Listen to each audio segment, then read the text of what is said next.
Então nós temos que dos últimos séculos houve 3 revoluções que destruíram a Reforma, a Revolução Francesa e a Revolução Russa.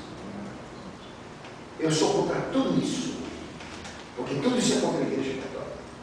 O triunfo da Igreja só existirá com o combate ao comunismo, à Revolução Francesa e ao protestantismo. E jamais com o ecumenismo. Jamais com a democratização da Igreja, com a higienidade.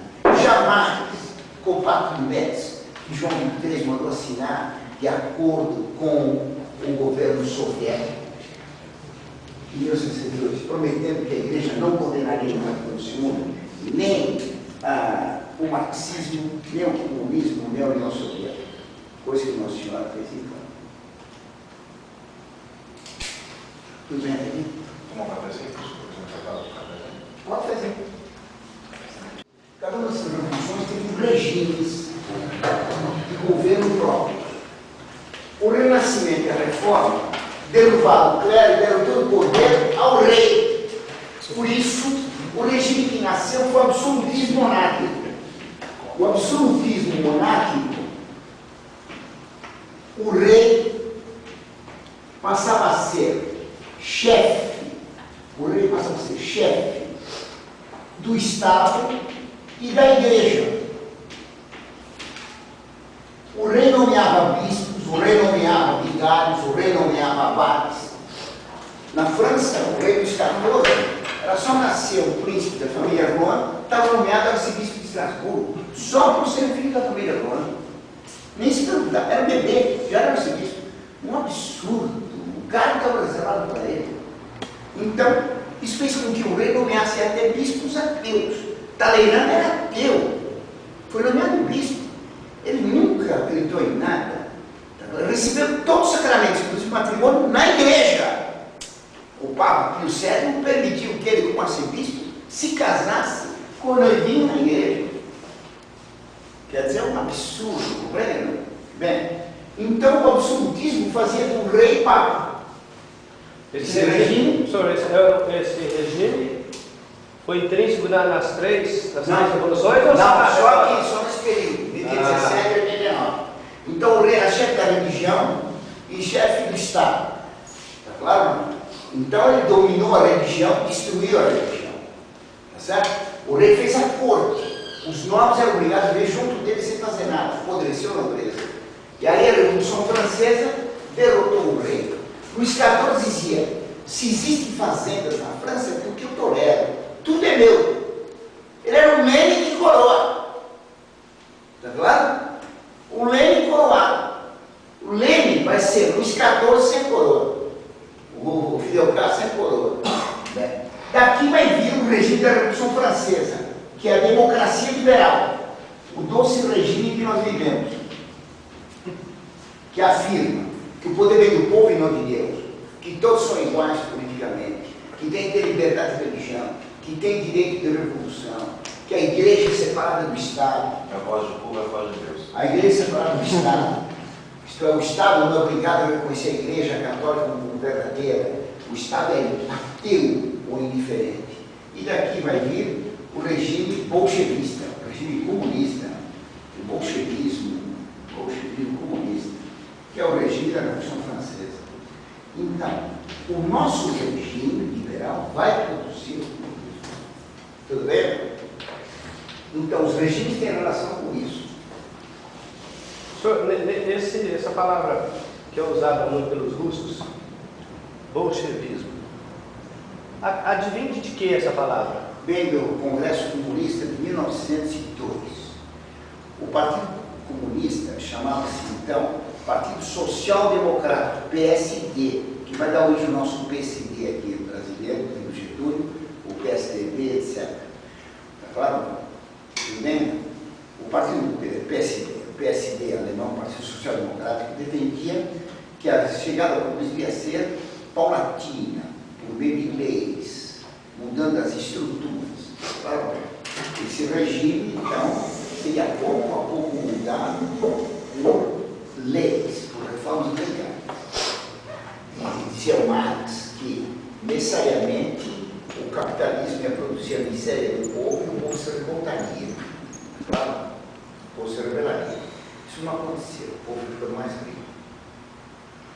O Lenin, então, em 1900, no fim dos anos 1890, ele considerou que o Marx tinha errado, que para fazer o comunismo já fazer uma coisa violenta. Claro, não adiantava esperar uma evolução da sociedade. Então ele propôs uma mudança no partido. Em vez de fazer a mudança do comunismo por meio de leis, se fizesse por meio da violência. Greves, guerrilha, terrorismo, guerrilha, revolução, guerra internacional. Era a violência que apressava a revolução. Ele foi derrotado no Congresso Comunista em 1902, em Londres. Começou na Bélgica, o Congresso, depois passou para Londres. Ele foi derrotado na votação do partido. Então, a maioria, em russo, a maioria chama-se bolchevique. E ele foi derrotado. Ele chamou, então, ele foi expulso, ele fez a reunião que ele perdeu, porque uns poucos na sexta-feira. No dia seguinte, ele terminava a reunião, ele reuniu os deles, como se tivesse uma continuação do Congresso. Fez nova votação. Como os outros não vieram, eles declarou ele bolchevique e os outros minoria, menchevique. Claro, bolchevique quer dizer Majoritário. que era falso. Então ganhou violência, certo? Até hoje fez essa revolução interna no próprio partido. Isso. Então, como nós dizíamos antes, o tiro saiu pela culatra? Para ele não, né? Para ele não. Para ele não? Para ele não, então houve vitória. Não vou poder. Ao mesmo tempo, na Suíça, estava Mussolini, comunista. Por 10 anos, diretor do jornal comunista Avante. Também ele, sempre em contato com Lenin, chegou à mesma conclusão: a revolução não levava ao comunismo. Precisava fazer uma revolução violenta num país. Então, ao poder naquele país, fazer o comunismo naquele país, e não a revolução internacional. Então, o Lenin e o Mussolini tiveram a mesma conclusão. O Mussolini, então, fundou o fascismo, que era o socialismo pelo poder violentamente, impondo depois o socialismo pela violência. Claro? A evolução demora demais, tem que apressar a evolução pela violência. Os socialistas respondiam que estava errado. O pintinho nasce depois de 21 dias de ser chocado. Se a gente aumenta a temperatura do pintinho nascer antes, não nasce antes, você vai ter pintinho assado. Claro. Então os socialistas dizem que a violência não adiantava, precisava esperar a evolução da sociedade, não é mesmo? Passar da sociedade escravocrata para feudal, da feudal para comercial capitalista, da comercial capitalista para industrial socialista e afinal para a sociedade comunista. O Lenin dizia que não, a violência apressava a evolução e tomou o poder violentamente na Rússia agrícola e feudal, saltando a fase comercial capitalista. A Revolução Comunista foi feita sempre em países atrasados. Na Rússia, atrasadíssima. No Vietnã, claro, miserável. Na China, miserável. Em Cuba, miserável. Claro, é aqui mesmo. Aqui, miserável também. Aqui, o João Goulart tentou fazer. Mas a reação da população foi muito grande. Então, a maçonaria pôs os militares no poder que fizeram as leis socialistas que o Jango propôs. Foram os generais que fizeram a vitória do Jango. Foi o Geisel que fez o divórcio. Foi o Castelo Branco que fez a lei do INCRA, que agora o Lula aplica. Foi o anticomunismo que fez as leis para o Lula aplicar o comunismo hoje. Mas como você explica isso? Por que com a direita toma o poder e ela aprova? Porque sempre a direita é canhota. A direita é canhota. Doutor, pega a caneta com 2 dedos. Com 2? É assim. Nós pegamos as coisas assim. Tem que ter 2 forças opostas iguais. Para pegar a sociedade, tem que pegar a direita e a esquerda. Um partido comunista e um partido anticomunista. Por isso o Lenin diz: o fruto natural do comunismo é o anticomunismo. Antes que os anticomunistas se organizem, organizemos nós, comunistas, o anticomunismo. Se perdemos o governo, sobe alguém nosso no poder e vai fazer a mesma coisa que nós. É os democratas aqui hoje em dia. Pois é. Claro. Comunista e anticomunista isso são aliados. Por isso, a escola militar de guerra, que fez todas essas leis socialistas que o Brasil tem hoje, que o Lula tem. O Lula está aplicando o programa militar. Os militares, aí que fizeram a besteira. Estatizaram tudo também? Estatizaram tudo. Então, assim como só se pega um objeto com duas forças opostas, assim como isso. Pega na Igreja Católica hoje. O senhor estava falando contra os renovação carismática, que são absolutamente irracionais, não é isso? Então, qual é o contrário dele? A teologia da libertação, racionalista. A teologia da libertação é marxista, racionalista. Não tem fé, basta a inteligência humana. Contra a razão. Perdão, racionalista. O carismatismo, que é contra a teologia da libertação, defende o irracionalismo. O certo, o católico, defende a razão, a ciência correta. A razão não entende tudo, não pretende o racionalismo. Mas a razão entende algo contra o irracionalismo da teologia dos carismáticos. Então, carismáticos e teologia da libertação são as duas pinças que se faz uma coisa. Quando o operador, o cirurgião, vai usar uma pinça, ele usa duas coisas opostas. Assim também na política e na religião. Sempre foi assim. Isso é inescapável, professor? No erro, sim. O erro tem sempre duas pontas. Por isso Deus fez a serpente com a língua dupla, que nem da minha vizinha.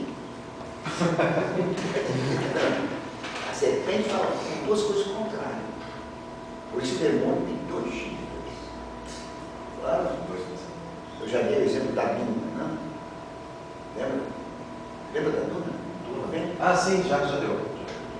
Conhece da Duna? Não, veja. É uma coisa bonita, tudo que Deus faz é lindo. Vocês têm um monte de areia aqui, certo? Um monte de areia redondo. Se for ventilador soprando, a areia vai ser esparramada, não é? Correto. Mas vai nessa direção, na direção do vento. Então, como é que vai? Se o bolo de areia é redondo, o ponto mais alto é no centro. As bordas são baixas. Então, os grãos de areia soprados, onde eles sobem antes? Nas bordas, que é mais baixinho. Certo? Então, a duna vai tomar esse formato.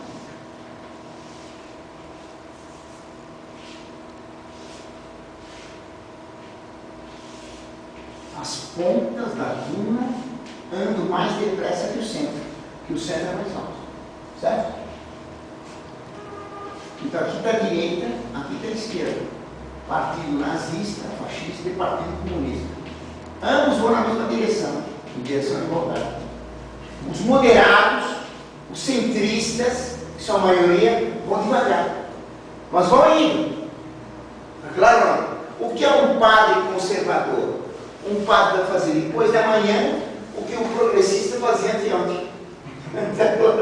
É lógico. Os piores de Deus são esses. Porque eles detêm a reação. Quem dá vitória para as duas pontas são os medíocres. O professor, eu estava perguntando, na série Inevitável. Inevitável, essa... Inevitável. Quer dizer, Cair no número é inevitável. Por causa daquela questão do ser. Lembra? O posicionamento do homem dentro do ser. Certo? Então, se eu vejo as coisas, eu devo compreender que o ser é contingente, que o ser é análogo. Análogo quer dizer parecido com o ser absoluto. Este copo tem alguma semelhança com Deus. Ele existe. Sabe? A planta tem mais semelhança com Deus, existe e tem vida.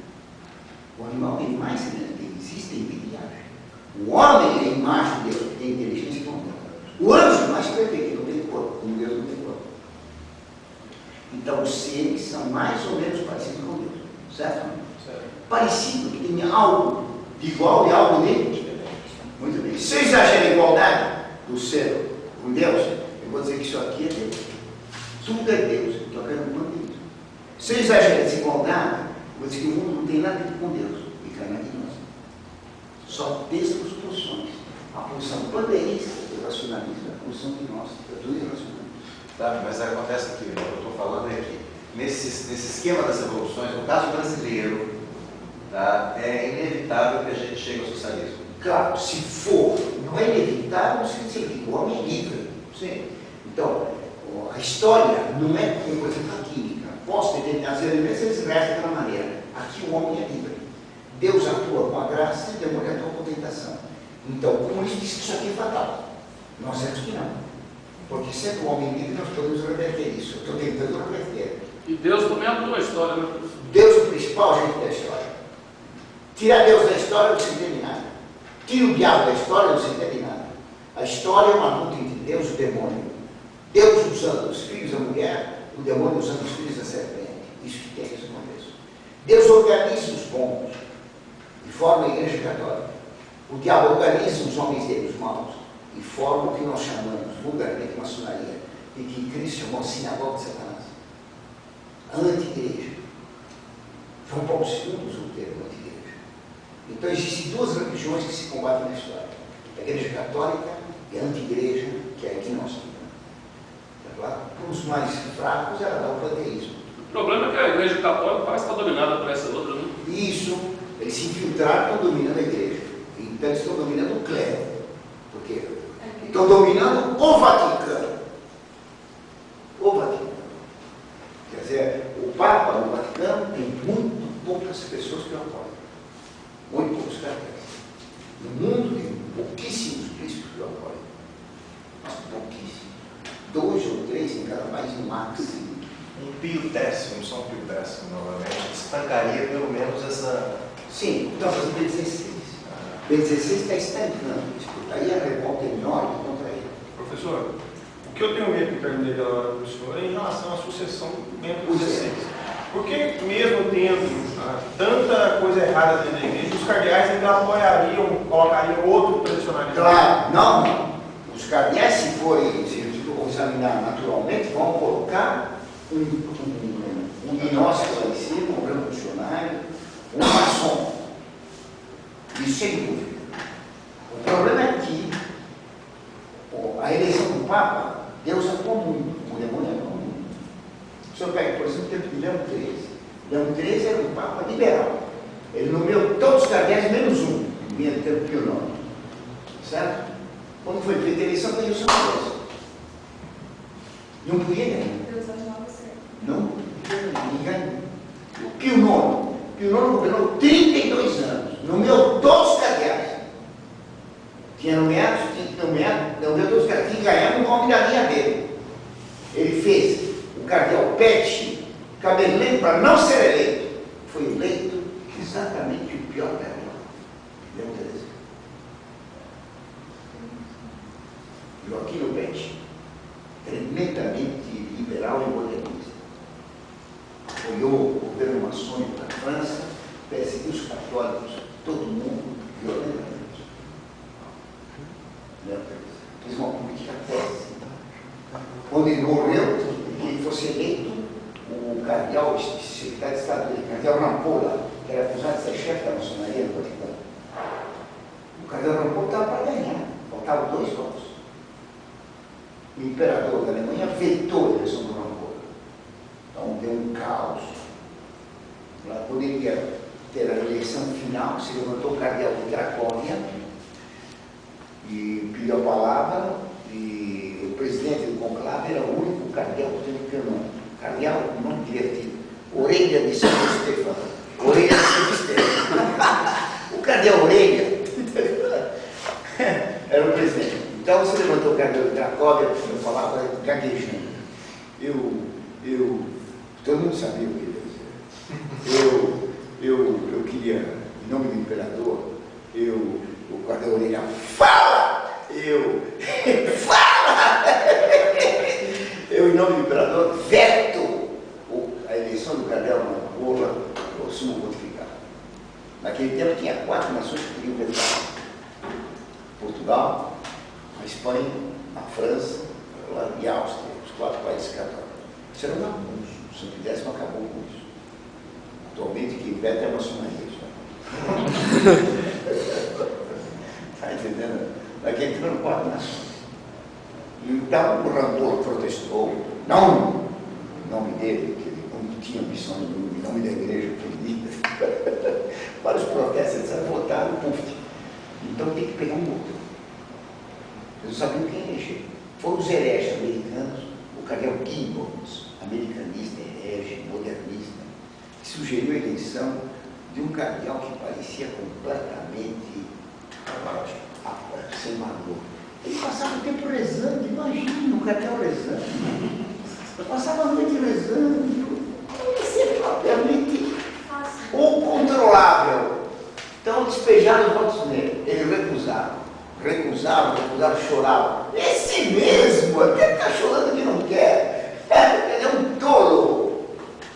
E elegeram ele. A primeira coisa que ele fez, expulsar o rancor do Vaticano. Muito bom. Está claro?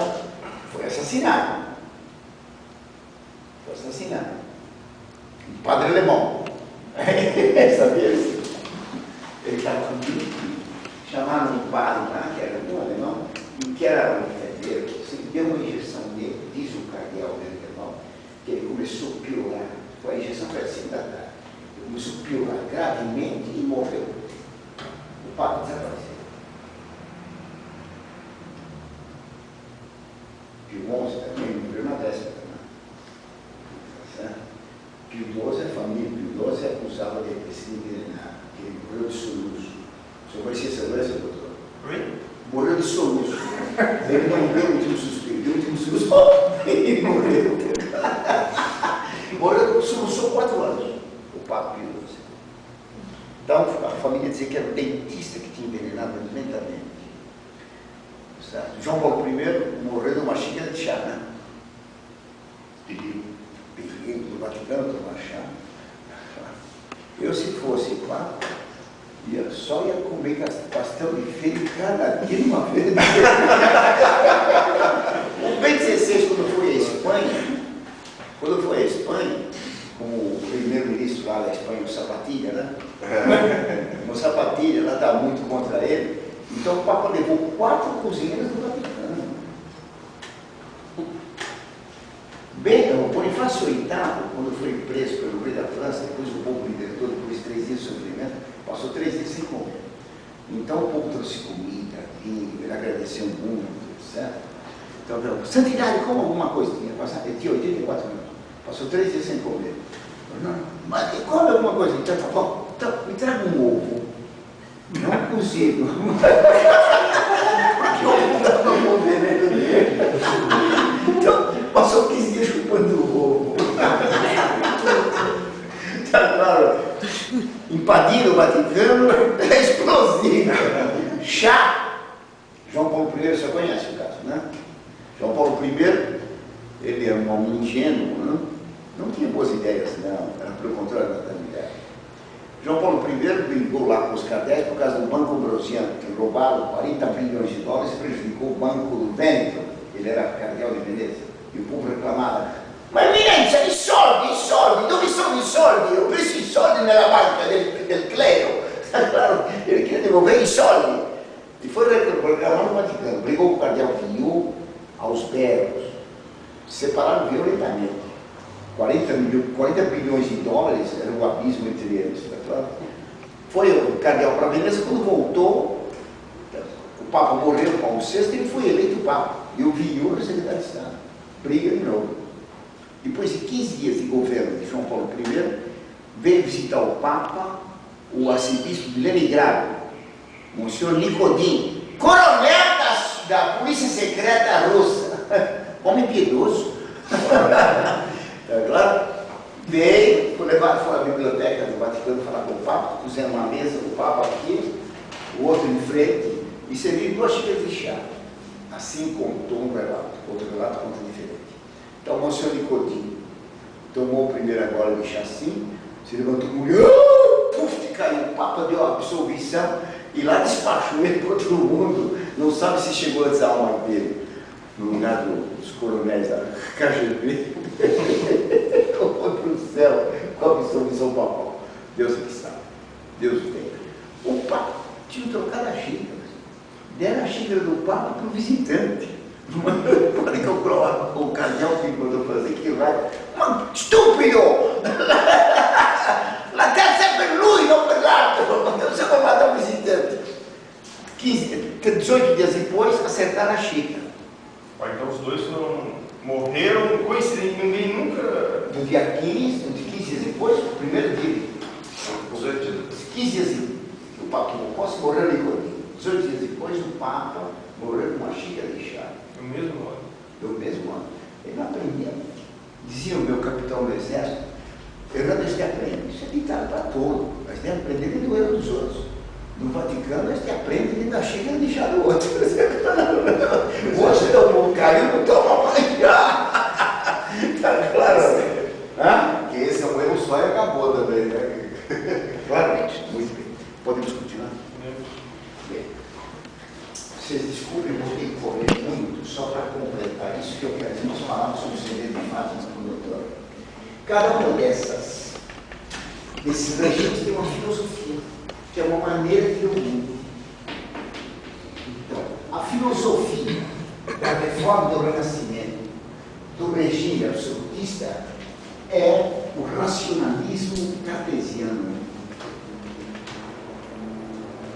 O racionalismo irracional de Descartes. O racionalismo irracional, ele juntou, porque ele dizia, eu penso, logo existe. O cara tem que ser Quer dizer, eu penso, existe. É o pensar que produz existe. Isso é um absurdo.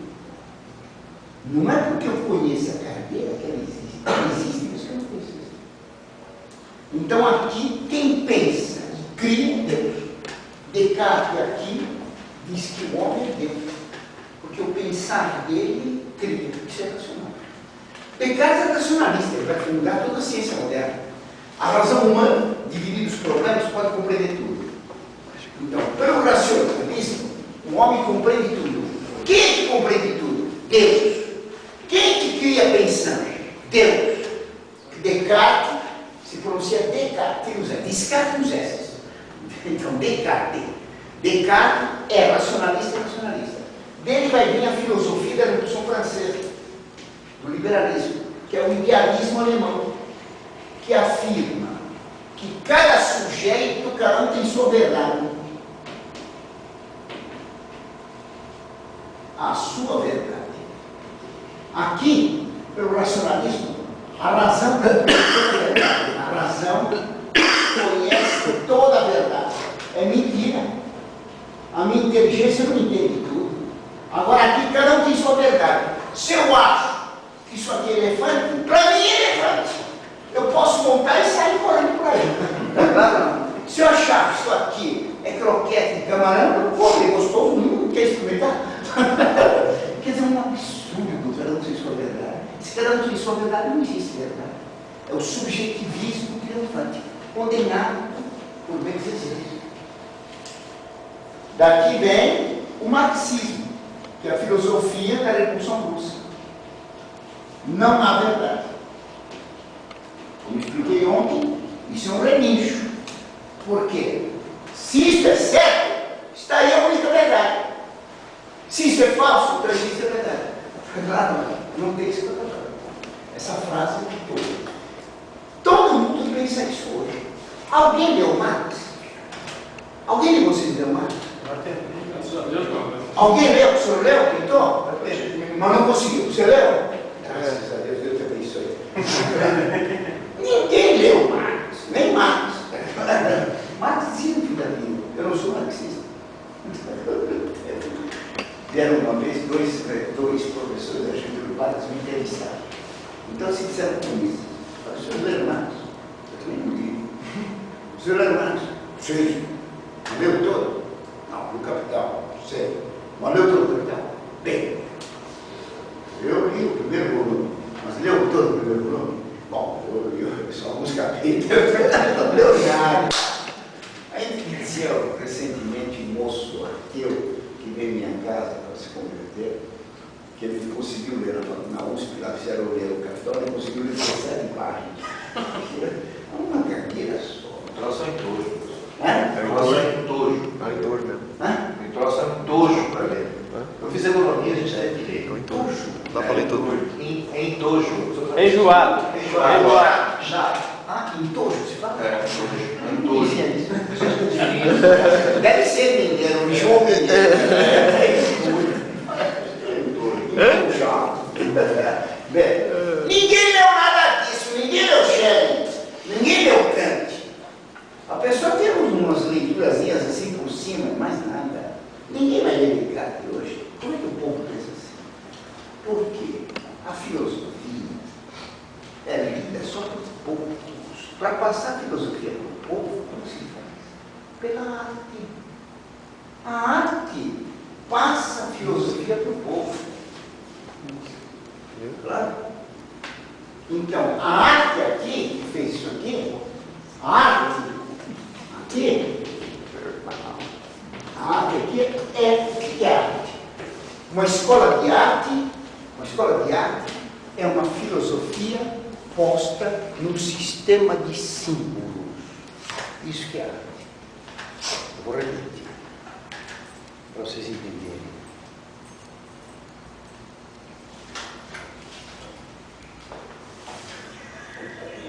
Você vê aqui. Não falei nada. Não falei como? Com gesto. Nós podemos falar de duas maneiras. Posso falar com palavras, posso falar com gestos. Se eu faço assim, estou zangado, é claro não. Se eu dou risada, eu estou contente. Os símbolos, os sinais falam. E por isso eu posso falar de uma filosofia com palavras e posso explicar uma filosofia com símbolos. Posso explicar uma filosofia com um prédio, com uma cadeira, com uma escultura, etc. Isso aqui, essa cadeira é técnica. Essa cadeira é técnica, foi feita pela Bauhaus. A Bauhaus foi uma escola de arte moderna comunista. Por que essa cadeira é até comunista? Porque essa cadeira é simplesmente uma estrutura. Ela não tem símbolo nenhum. A finalidade dela é puramente material, física. Para ela não existe nada além da matéria. Um trono do Papa está cheio de símbolos. Claro não. Porque o homem que se senta tem autoridade. Pois Nosso Senhor, quando foi ensinar, sentou-se na montanha, sentou-se na barra. Quem tem autoridade se senta. O escravo corre, diz a história. Por isso, toda autoridade sempre, em todos os povos, em todos os tempos, era representada por uma cadeira. Então tem o trono papal, tem o trono do rei, tem a cadeira do juiz, tem a cadeira presidencial, tem a cadeira do professor, tem a cadeira do papai. Claro não. Uma cadeira não é só a finalidade de sentar-se. Os que organizaram aqui tiveram a vontade de trazer essa cadeira aqui para me sentar. E o Frederico pediu, você não queria sentar nela. Eu não quis sentar nela porque eu dou aula de pé. Mas ele, por que trouxe uma cadeira mais confortável? O estímulo do professor, para dar um descanso maior, para simbolizar. É claro que essa cadeira, se diferente das demais, destaca o professor.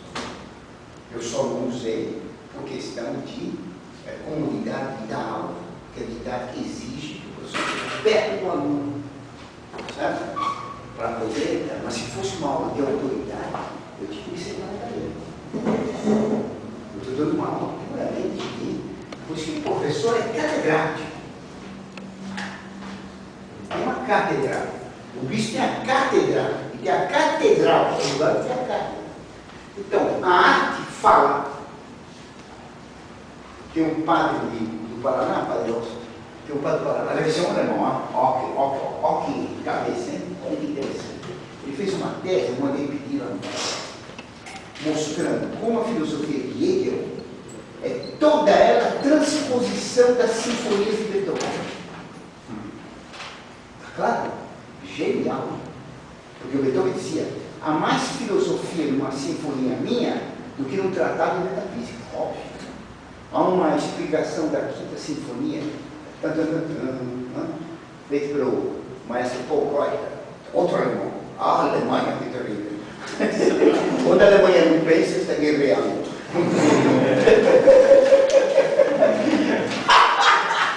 Você conhece o presidente? Pode falar primeiro do Padre Conceito, interessante. Toda a filosofia de Hegel, tirada da Sinfonia de Beethoven. E o Paul Reuter explica aqui que a Sinfonia como aplicação do sistema cabalista jacobano, da alquimia. Então, tem 7 fases da alquimia na Sinfonia. Interessantíssimo. Goethe, outro alemão, na Alemanha, o Goethe, que é outro bandido, o Goethe, ele fala da Urpflanze, da planta primitiva, com 7 fases, que são a aplicação das 7 fases da doutrina cabalista jacobana. Interessantíssimo. Aplicando a alquimia e a cabala na botânica. Mas muito interessante. Claro? A arte é cheia de filosofia. Então, a filosofia do Renascimento, a filosofia racionalista, etc., foi o classicismo do Renascimento, que era uma arte racionalista. Claro. Qual é a filosofia? Qual é a arte do liberalismo? A arte do liberalismo é o romantismo. O romantismo é o liberalismo na arte. Claro. O liberalismo é gnóstico. A arte romântica é totalmente gnóstica. Uma vez um infante estava na minha casa, tinha um piano lá, então ele falou: professor, onde está a gnóstica? Para me desafiar. Né? Mas não fácil, tá? O que há de mal nessa música? O que é o pecado? Todo pecado é algo agradável, mas contra a inteligência. Claro?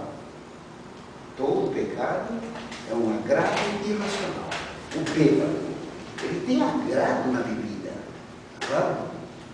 Ele toma um litro de uísque de manhã cedo, depois, ao meio-dia, ele toma uma garrafa de Romanée Conti, 5 mil reais a garrafa, depois 51, Rio das Pedras, Tatuzinho, etc. Isso é agradável para o paladar, mas é irracional. Irracional. Claro, vocês desculpem para fazer alusão, o pecado sexual é agradável, mas é irracional. Está claro? Tudo bem? Quando comete adultério, ele pode ter um agrado físico, mas ele destruiu a ele e a família dele. Claro, todo pecado é algo que agrada os sentidos, mas é contra a inteligência. Está entendido isso? A música romântica é agradável? Sim. É racional? Não. A música romântica é irracional por si mesmo. Pega uma musiquinha romântica nacional, só para vocês entenderem. O chorinho, imagina o chorinho, uma música chamada chorinho. O Brasil é tão triste, que até a música no chorinho. Então, meu coração, não sei porquê, bate feliz quando te vê. É sentir felicidade, sentir prazer, não sabendo porquê. Irracional. Irracional. Rousseau, um dos pais do romantismo, diz: o homem que pensa é um animal depravado. Um grande filósofo. O homem não pensava. O homem que pensa é um animal depravado. Rousseau, deixando de lado a razão e fazendo falar apenas o coração. Os românticos alemães, tá certo? Novalis e todos os demais, né? Os Schlegels, é preciso não pensar. A razão é que para todo homem, isso tem intuição, mas não razão. Eu sou outro. Heinrich Hofstadter. Conhece isso, né, pai? Ele é Isis, ele é Rosinha, ele é outro. Eu sou Deus. Irracional. Todo romantismo diz: eu preciso destruir a razão. O romantismo é contra a razão, ele é irracional. Ele é favorável ao sonho. O pensamento não presta. O que interessa é o sonho. O sonho é delirante. Por isso, todas as coisas românticas são delirantes. Qual é a arte menos possível de ser irracional? A arte menos irracional. Não dá para fazer totalmente irracional. A arquitetura. Você não pode pôr o telhado no chão. A porta no 15º andar. Não dá. Por isso o romantismo, ele foi contra a arquitetura. O que ele fez da arquitetura foi só coisa destruída, ruim, um muro quebrado, uma torre quebrada. Cemitério sempre foi dentro do romantismo. Por isso eles gostam da morte irracional. O romantismo é irracional. Ora, pecado é o agradável sem razão. O romantismo é agradável? Claro. A arte renascentista é contra a moral, mas pela razão e agradável. Nas três potências da alma, o classicismo, ele recusa dar para a vontade o bem, mas a verdade, o agrado tem que dar. A arte renascentista é racional e agradável, mas é imoral. Maquiavel defende moralidade explícita. As esculturas renascentistas são pornográficas. As pinturas que tem no Renascimento, por exemplo, na Sistina, pornografia pura. Nossa Senhora e a Virgem Maria, Nossa Senhora e Cristo estavam nus. O Papa mandou com uns véuzinhos lá. Todos os gestos de lá são pornográficos naquele tempo. Como vai? Como você chama? Lá, parece. E você me chama? Sabrina, que bom. Vocês são noivos? Que bom, maravilhoso. Não vou te dar definição de noivo, hein? Você sabe qual é, Sabrina?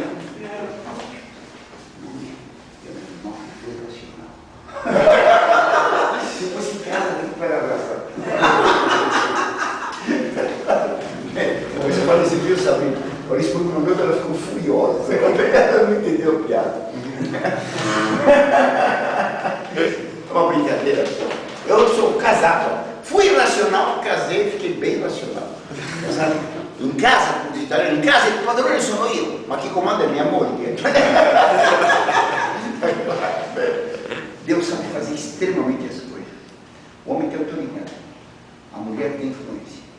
Para conhecer uma casa, se eu conheço o pai, não conheço a casa. Se eu conheço a mãe, eu sei como é a casa.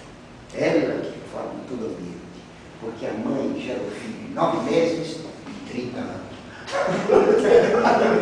É bonito isso aqui. O pai que manda, assim, mas quem decide mesmo, é claro que é. É óbvio. Não conte isso para ninguém, as moças, é óbvio. Não deixe os moços, deixa os moços pensar, eu que mando. Nosso Senhor é esposo da igreja. Ele é onipotente. Mas ele está no céu e deixa a igreja exposta, governando todo mundo. É uma coisa sublime. A força da igreja vem de Cristo. Veja que bonito isso aqui. Diz Nosso Senhor, Deus nessa escritura. A mulher é a medula dos ossos do marido. Um negócio simplesmente incrível e bonito. O osso é duro. A medula é mole. O marido é firme. A mulher é delicada.